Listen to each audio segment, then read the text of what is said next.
Okay. Hello, everyone. We are here with the Garden State Film Festival.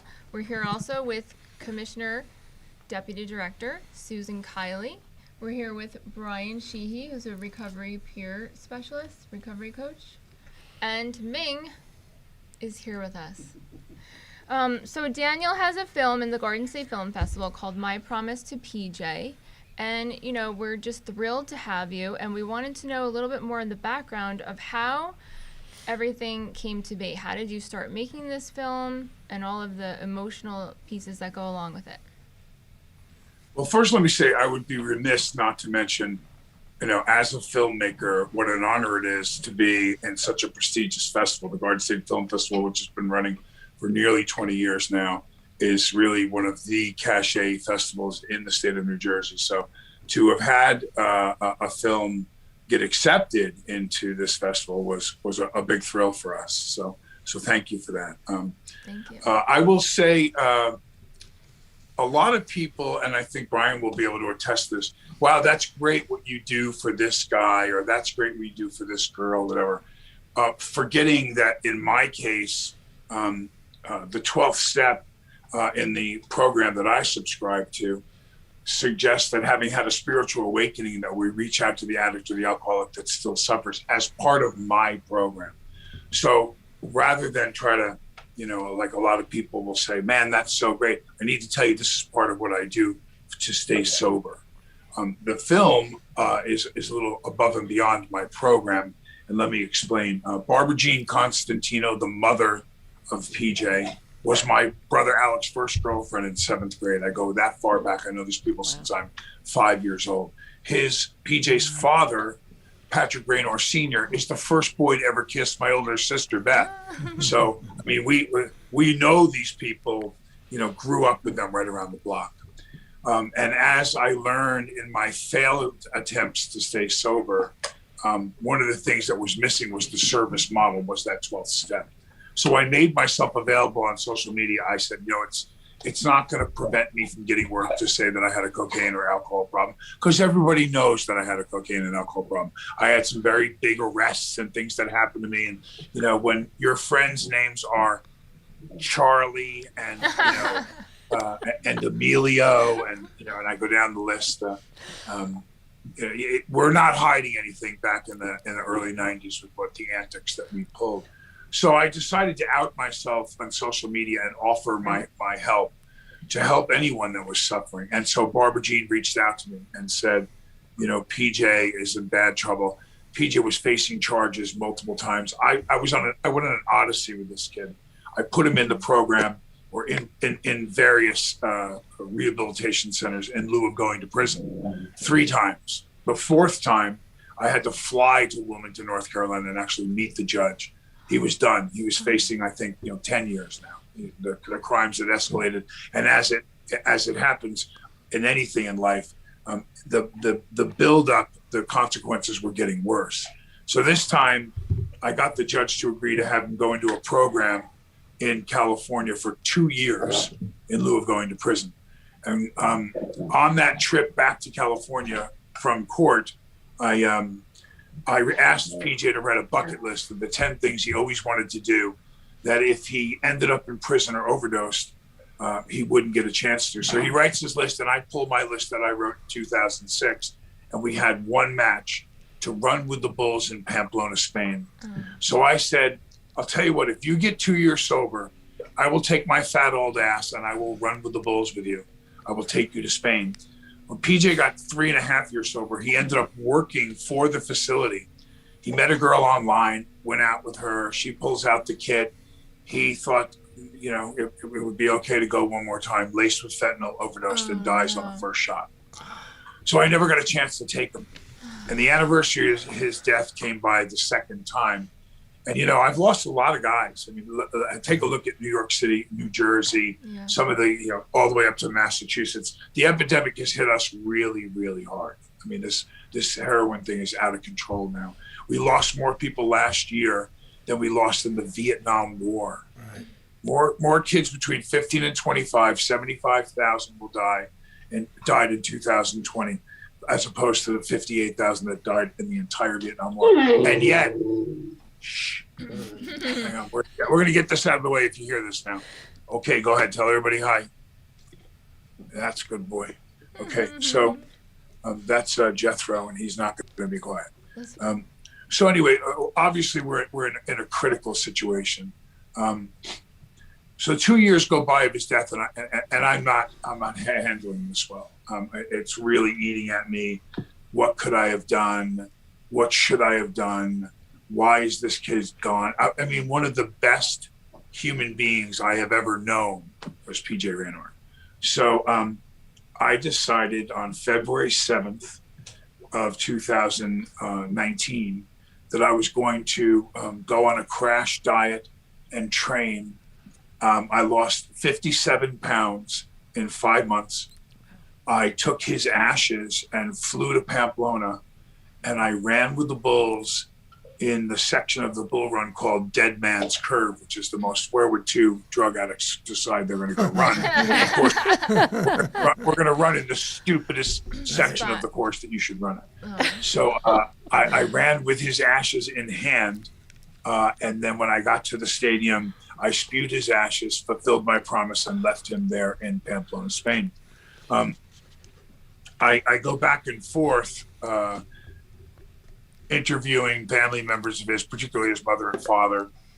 I actually have a very interesting piece in there. It was an interview I did with PJ and Andy Dick. And in that interview, he says, he predicts his own death. Yep. He said, if I was to use, again, I know that the only thing left for me is death. And I remember going back and watching that in the editing room because I knew I wanted to put it in the movie. And thinking to myself, God, he knew if he ever used again, he was done. I did this movie in order to help other people, but in particular, I thought it was quite interesting to give a voice to those who were left behind. It's not natural for a mother or a father or a wife or a husband to bury their kid. It's just not supposed to happen. You're supposed to go and wait for them. And when you have to bury someone so unexpectedly too, you know, it's one thing if, God forbid, they get cancer and it's a 2-year thing and you're getting ready and it's getting worse and you see it unfolding. But when they have a car accident in a DUI and they just don't come home that night and they're 22, you know what I mean, or whatever the age is going to be, that's a tough pill to swallow when you're a parent. And I wanted to give Barbara Jean and Patrick a voice. I wanted to. I hope that it will help someone. I hope that someone that's going through that will be able to watch this film and say, yes, that's how I felt. That's how I feel. And that it will help heal them. It's also, coincidentally, in 30-something years, the first time myself and my 3 brothers are all in the same film. That's never been done before. Probably because it would only take somebody like myself to be able to direct all of us at the same time. Because I'm a nice guy. They're idiots.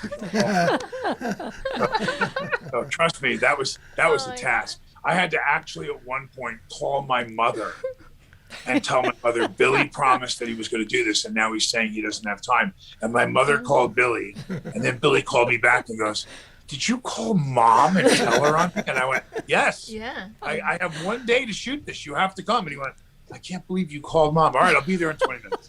So, yeah, it was the whole family was, and both my sisters, Jane and Beth, so all the siblings are in this film. It's been in one festival so far in Syracuse, and it won the festival, which was very exciting.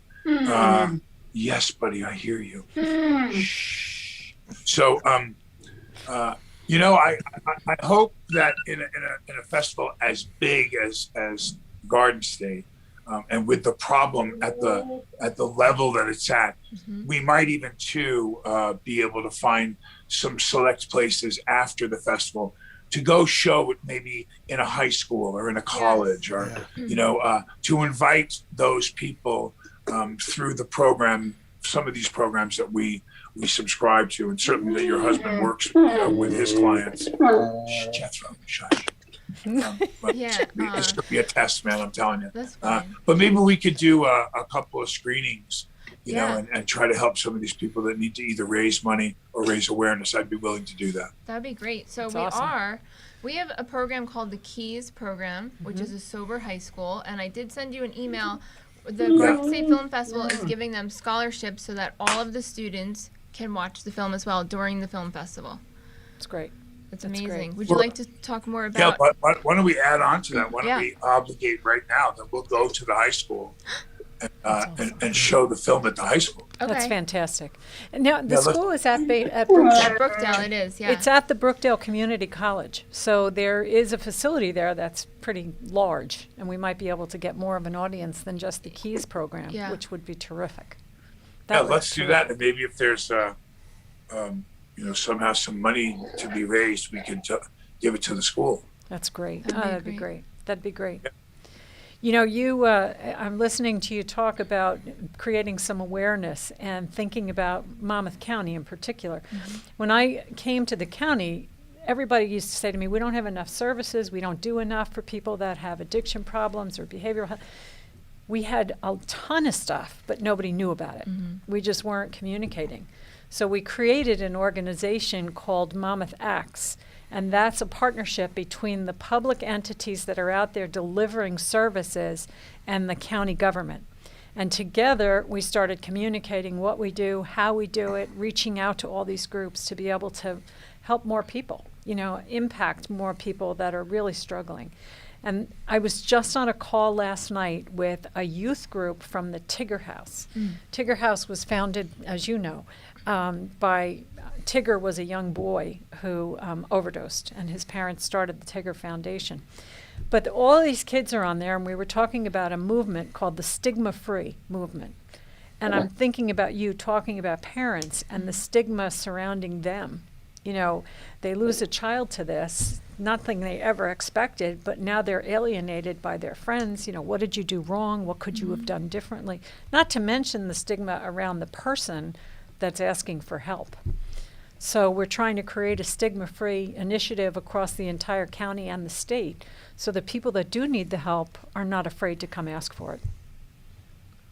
That sounds great. Hey, what is Governor Christie's involvement been with you guys? Have you had much exposure with him? I know he was on the president's task force, and he's very interested in supporting stuff with addiction. Have you had any exposure with him and his support? You know, a couple of years back when he was the governor, we did, but we haven't had any recent communication with him on this. I don't know if I don't even know if he's still actively involved, to be honest with you. We've been focusing more on the programs that we have right inside the county. I'll reach out to him. Chris is a friend, and he's very interested in continuing his support of things that go on in New Jersey. That's great. Fabulous. That's great. Put down our notes. We'll talk about. That's great. Super. And he's been a supporter of the festival, too. Yeah, that's good. That's good. Hey, listen, we need as much help as we can get, right?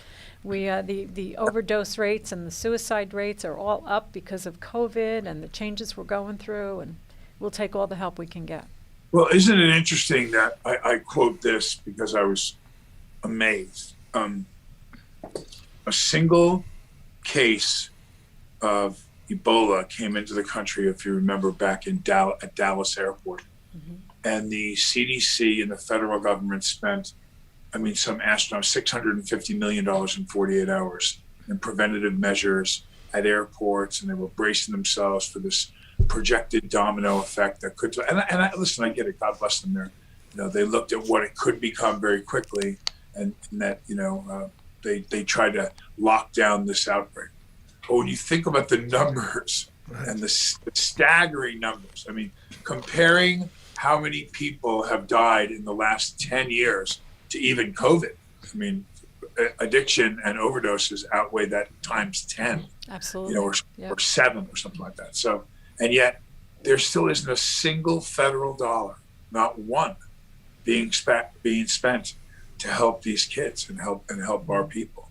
So will it take it and at its projection now, that means that we're going to lose close to 100,000 next year, 140 the year after that.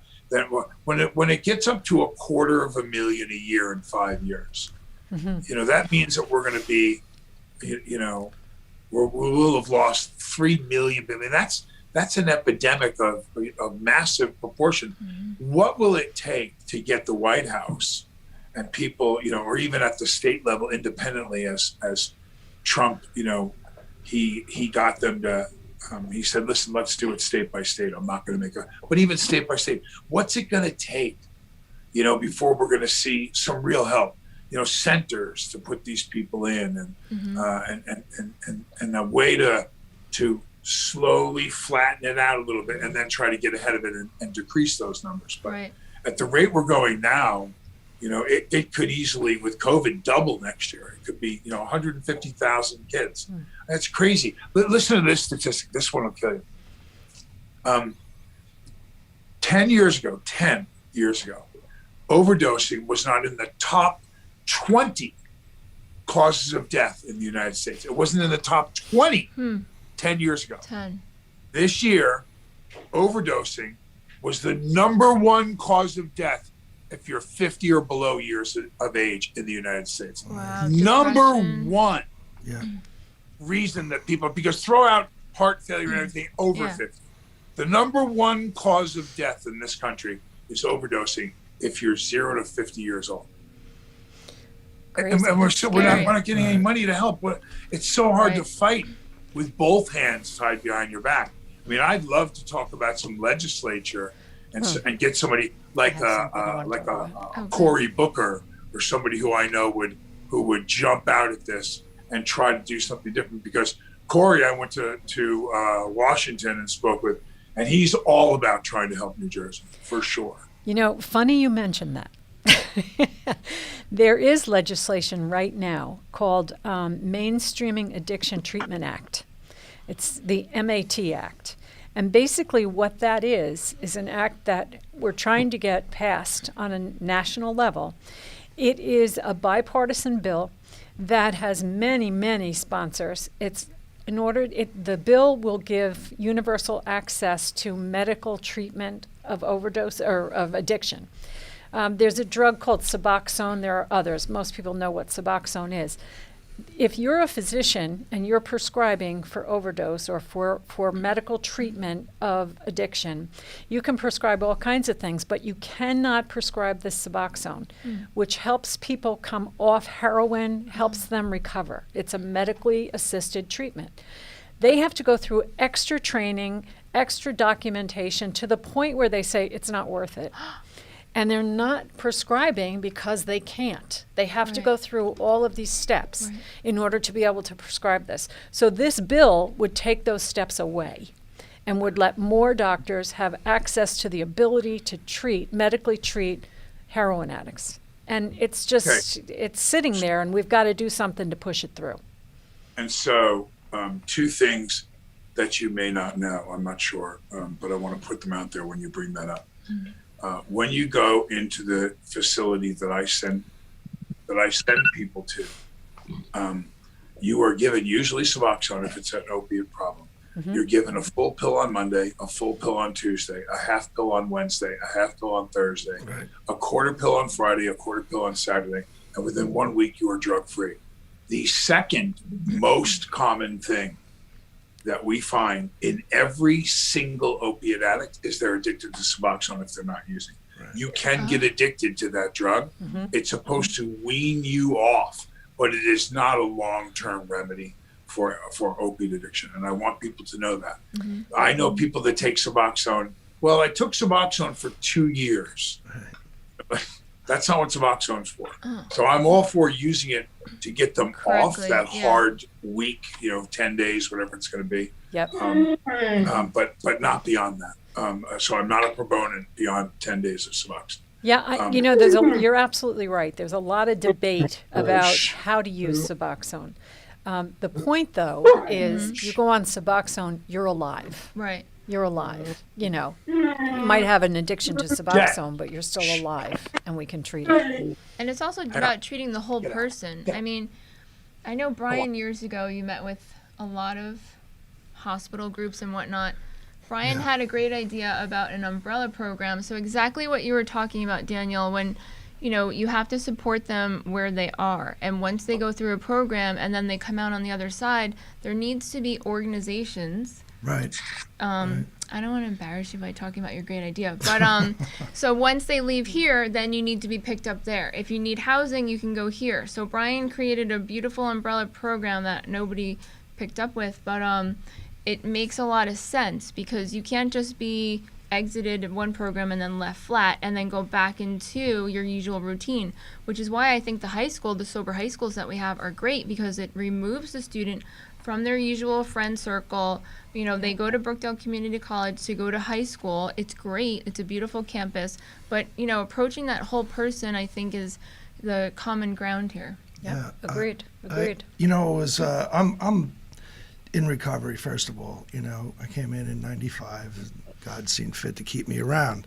So just these things that we've seen, Daniel, like they've upped the ante on the battle here. The war it's not the same as when I came in.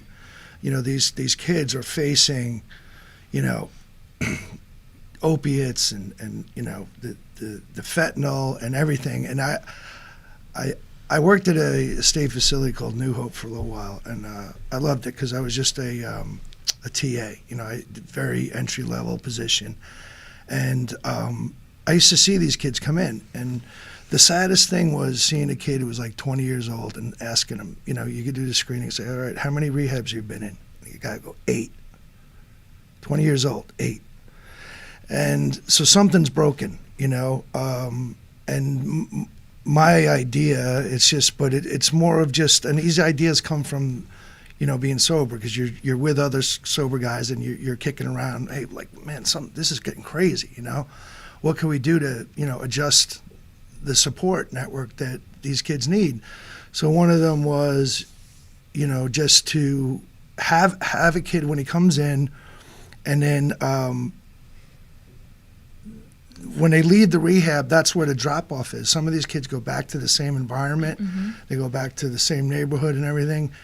If there could be this like little link that could hook them up into the recovery neighborhood, what's going on there. And that's where the whole recovery coach thing came out of, And then they threw a peer recovery specialist and all. Like they're kind of making it sound a little more important.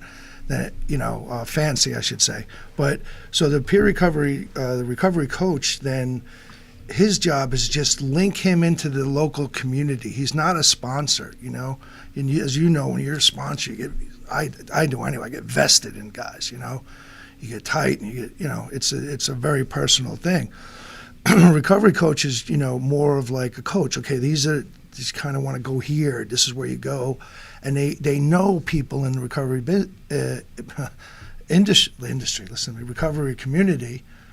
But the idea of a recovery coach is that he has to be, you got to be sober to be a recovery coach. And your idea is that, so this is maybe one of those links that's been missing that will help. I don't know, but we just got to try everything from legislation to, what you're doing is unbelievable, the awareness you're creating. And so. We thank you. Yeah, thank you very much. Very much. The idea of coming. Sorry. I agree with you, bro. One of the things we did, we have a series of rehabs called SOBA, S-O-B-A. So cool. We went to Rutgers University, ironically, in Jersey, and we said, ask one of these parents whose kids is ripping it on Adderall or doing whatever they're doing, if they'd like to blow that $50,000 that year and pull the kid out of school, or do we open a rehab with PHP and sober living on the campus of Rutgers? Mm-hmm. And we did. Yep. Wow. So they can stay in school, and then they come back to a dormitory of just sober people. That's great. That's fantastic. Meetings reflections in the morning, a meeting at night. We drug test them, but it's beyond just that intensive rehab period. Right. And we escort them to and from class. So, that's good. It's been very successful, and I think it's going to take off in some other university. But we've been doing it there at Rutgers now for eight years now, I think. Wow. I'm 8 or very 9 years. interested because I spoke with Keith Murphy a few years ago when Sheriff Sean Golden, we went to Monmouth University and they had the heat map Yep. showing about where all of the problems are in Monmouth County. But at Brookdale, I would love to get something started over there. So I'm going to talk to Keith Murphy again soon to see how we can kind of work together with Rutgers and start something at Brookdale. Excellent. Yeah, excellent. Great. Yeah. I have to note that I loved that you wore the gold sneakers when you were running with the Bulls, so I can see exactly where you were.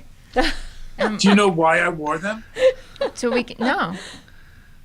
So I wore the black shirt. Yeah. that Oh said yeah, yeah. B-Win, Yep. and it said B-Win because I thought it was so cool. I thought the Real Madrid was named after me, and it wasn't. I actually found out later that it's a betting site, Bet to Win. I did. Is their sponsor. But I wore the gold shoes because I'll never forget when Michael Johnson came out, and the question was not was he going to win the gold medal, was he going to break the world record? And Nike designed him gold shoes for the gold medal, and he unveiled them that night. And I thought, That's that's cool. one of the coolest things I've ever seen in my life. I'm going to get a pair of gold shoes and run in gold shoes. But no, I didn't think about it that it was because everyone's wearing white and red. And I wore a Yes. black shirt. Yep. Particularly too because I wanted my cameraman to be able to find me. That's what I was thinking. The gold shoes was Michael Johnson. Oh, that was so cool. That's great. But you did a great job. Knowing, if you had GoPros and different cameras, like the way that you and your editor worked together to create the documentary was really great. It really brought us on your journey, so the whole audience is able to feel that as we move along with the story. Oh, that's great, man. I'm so happy that you liked it. Yeah, it's awesome. Wait, I cry every time I watch it, so be You know, careful, everyone. I've sat there. One of the hardest things to do as an actor, I had a woman from, I think, People magazine or one of the magazines like last month say to me, well, what's it like when you go in and you watch yourself in a movie? And I said, what's it like when you watch yourself in a movie? And I said, I've done 150 films now, and I don't think I've seen 50 of them. And so she said, you haven't seen the movies you were in? And I went, no, it drives me absolutely crazy to watch a film I'm in, because unless I've directed it, which means I've watched it 800 times because I got to cut it together. But if I don't have to go to the premiere, if I don't even rent the box ever. Yeah, I know what you There's mean. one made that did well, that were big films. And I went, well, yeah, did they put that in the movie? Great. I didn't see it. That's so funny. So it drives me crazy to watch myself. In a documentary, I think it's a little different. It's not a scripted thing where you're performing, you're just doing it, capturing it. And then there might be a little license being taken in how you cut it together. I had over 60 hours of material on 3 cameras. So I had 180 hours of combinations to trim down to 96 minutes. That was challenging. I watched the trailer, and it looked like you were injured during the run. But I couldn't tell whether it was serious, whether it was not serious. You're going to have to come on Saturday, March 27th Yeah, I from guess I'm 7:45 p.m. I guess I'm going to have 5 to. o'clock to 7:30. I was dying to ask that question. I will tease you with my answer. Yeah. I still today remain broken. Oh, no. And will probably never be the same Wow. as a result of what occurred in Spain. Oh, no. Wow. All right. Well, I will be there to watch it. Yeah. Right. Well, that's great. Awesome. So, yeah, the film is playing at the Asbury Lanes in Asbury Park, New Jersey, 5 p.m. to 7:30 in person, but don't cry because it's also going to be online. That's right. We're live streaming all of the films March 24th to the 28th, 2021. That means you can sit at home in the comfort of your own home if you don't want to come out and buy the multi-pass so you can see all of the films. One ticket allows access to 300 movies. And it's amazing. And we're going to be there. But we're going to be there live in person at the Asbury Lanes. Everything is to the COVID-19 state mandates. You have to wear your masks and all that good stuff. But we're super excited to have you. And hopefully maybe when you're down here for the festival, we can hang out at a shared universe in Asbury. Show you around. Sure we will. Let me tell you that my daughter Avis is 13, and she's quite the little fashionista now, 13 going on 28. Yeah. And so she said to me, she goes, "Are they going to have a red carpet at this?" I said, "They'll probably have something that you walk up, step and repeat or whatever." And she goes, "Oh, well, then I'm coming. Oh I my need a God. new dress. I need a new dress. I'm going to need to get." She's listing all the things that she has to have in order to go with me. So I it love looks it. like I'm bringing my daughters as my date. I love it. Awesome. That's great. Just let me know how many. We'll be there. Okay. You are Perfect. such an inspiration. I thank you so much for being committed to helping others the way you're doing with this film. You know what? There was a group of men in Los Angeles, and they picked me up when I was really down. I mean, I didn't think I was going to make it down. Mm-hmm. And had they not, and they didn't need to, they didn't have to. There were, the guys whose names I know I'm allowed to say: Dallas Taylor, the drummer for Crosby, Stills, Nash and Young, and Bob Timmons, who was a guru in the rock and roll business of helping, from Steven Tyler to David Bowie. I mean, some of the biggest names of men I know who have allowed me to say their names that are in the program. So I'm not outing anybody right now. Mm-hmm. But these men came to my home and went and visited me in rehab and didn't quit on me even when I failed. So I could never pay that back.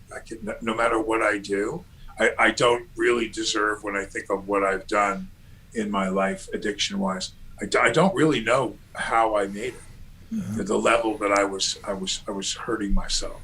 And the number of people to be on the other side of it is quite compelling now. When I go and I do an intervention on some housewife who's just abusing pills, and I'm looking at her life disintegrate around her, and I watch it, and I want to shake them and say, "Listen, you need to do this, this, this, and this."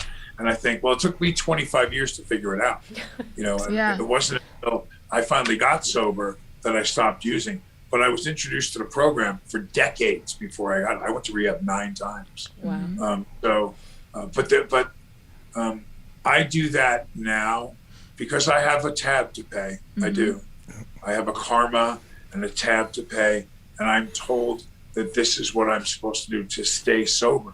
So I'm going to get off this, and I'm going to pick up all the cotton from the stuffed animal that the dogs ripped up, and then I'm going to get pull some stuff out, because I have the honor now of being able to go pick up my children from school Oh, good. and be a single dad and take care of them, which is an amazing statement. Because the father that I was on my 3 older ones, when I was out in addiction, I was a really lousy father. I wasn't accountable. I wasn't present. I get to do all that over again, and I get to do it right now. And I get to live a loving, giving life of service, and I'm really happy to be able to say that. That's awesome. Thank you. Thank you, Daniel. You. Yeah. Appreciate you laying out the way you are. Yeah. All right, you see that? Are we closing? Sure. All right. I just want to say again, My Promise to PJ is playing at the Garden State Film Festival Saturday, March 27th, 5 p.m. to 7:30 at the Asbury Lanes. Tickets are limited seating. There's 120 people that are allowed at the venue. So as soon as tickets go on sale, they're going to go like that. I'll buy the first one. Yeah. So remember this now: the 2 fingers to the side. Yeah. Right. You're all going to adopt this when I tell you what it is. So Okay. this in the 1960s meant Peace, peace. Winston Churchill, victory. victory against the Allied forces. This was the Scots and the Irish during the times of like Braveheart, in the medieval time, when they lined up against the French. When the French captured them, they would cut their 2 fingers off so they could never draw a bow again and fight them in the battlefield. Wow. So when the Scots and the Irish lined up against the French, they'd stand there and they'd go like this, which means, I'm in the fight. I got both my fingers and I'm coming, baby. Here we So when I go. do this, whenever I'm in for a cause, Yeah. I let them know, this Scotch Irishman, I'm in the fight, kid. Us too. We're going to do something. Whenever I take a picture, whenever I throw up the deuce. That's it. 'Cause I'm in the fight. So we're going to come to Garden State. Yep. We're going to do some special things in Jersey to give back and help. And we're going to be in the fight. I love it. Look forward to being in that fight with you, bro. Yeah. Me too. We're already in it, brother. Come Yep. on. Yeah, man. Awesome. All right. Thank you so God much. bless Thank you you to guys. everyone. You too. Have a great day. Tell the girls we said hi. See you. All right, bye. Bye. Thank you, everybody, for joining us. And we're excited. So March 23rd to the 28th is the Gordon State Film Festival. We start off at Cranford, New Jersey, at the Cranford Theater. And then the 24th to the 28th, we're in Asbury Park. So for more information or for tickets, visit gsff.org, and we'll see you later.